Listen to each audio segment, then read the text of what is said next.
Welcome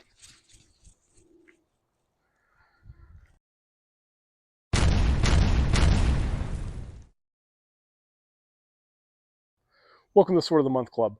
I'm your host, Justin, and today we're going to be walking through the essential safety protocols for sword cutting practice.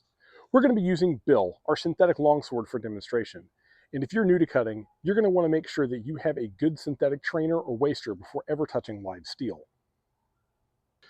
This video is divided into 5 sections: basic principles, cutting area, personal readiness, equipment and targets, and post-cut protocols.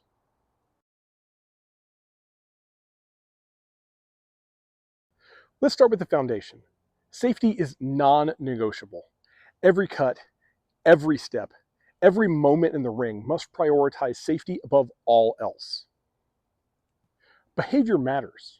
No horseplay, no distractions, and no cutting under the influence. Treat every sword as if it's live steel, even synthetic or wooden ones. Respect the ring. The cutting zone is sacred. Only enter with awareness and permission. It isn't a stage, it's a workspace.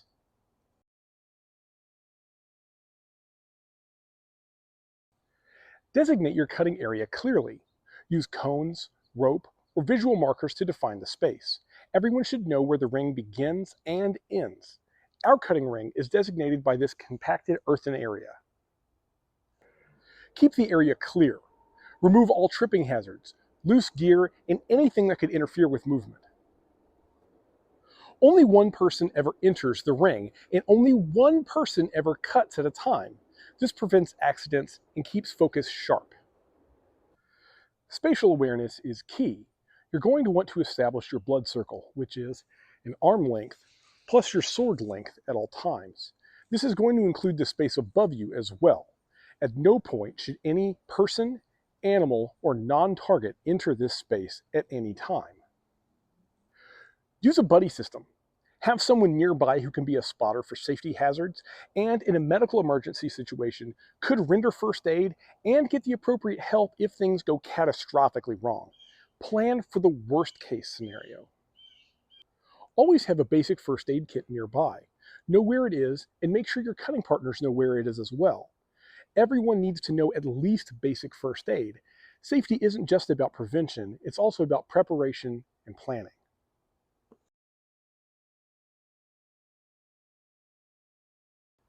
Wear proper clothing. Closed-toed shoes. No loose garments. Tie back any long hair. You want freedom of movement without restriction or risk. Avoid carrying a naked blade whenever possible.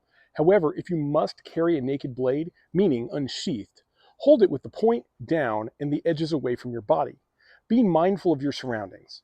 If something goes wrong while carrying a naked blade, allow it to fall down and gently push it away from your person. Check your headspace. If you're tired, distracted, or frustrated, don't cut. Mental clarity is part of physical safety.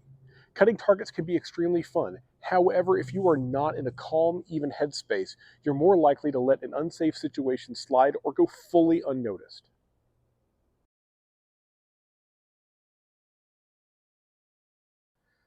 It's imperative that you check your equipment before every cutting session.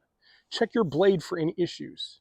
Check your hilt, taking care to inspect your pommel and however the blade is secured. If it's a threaded pommel, make sure it's screwed on there tight. If it's a peened pommel, ensure that the peen is secure, because if anything feels loose or odd, you need to pause and address those issues before proceeding.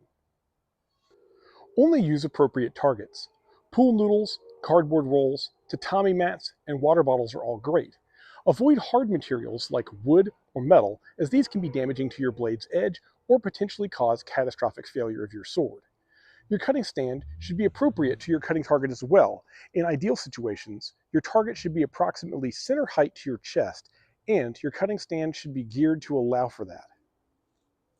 In your cutting spaces, you need to establish clear commands. Use phrases like clear, hold, and reset to communicate with those around you.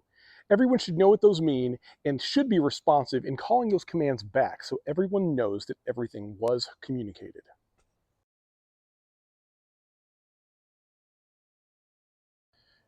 After cutting, always clean and oil your blade. Even synthetic swords and wasters benefit from regular inspection and care.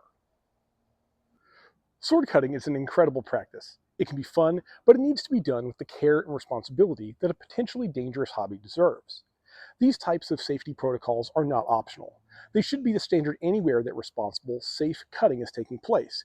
And if you're building your own cutting ring or training space, share this video and help set the tone for safe expectations in your training spaces. If you found this video helpful, I hope that you're going to stab those like and subscribe buttons, and stay sharp out there.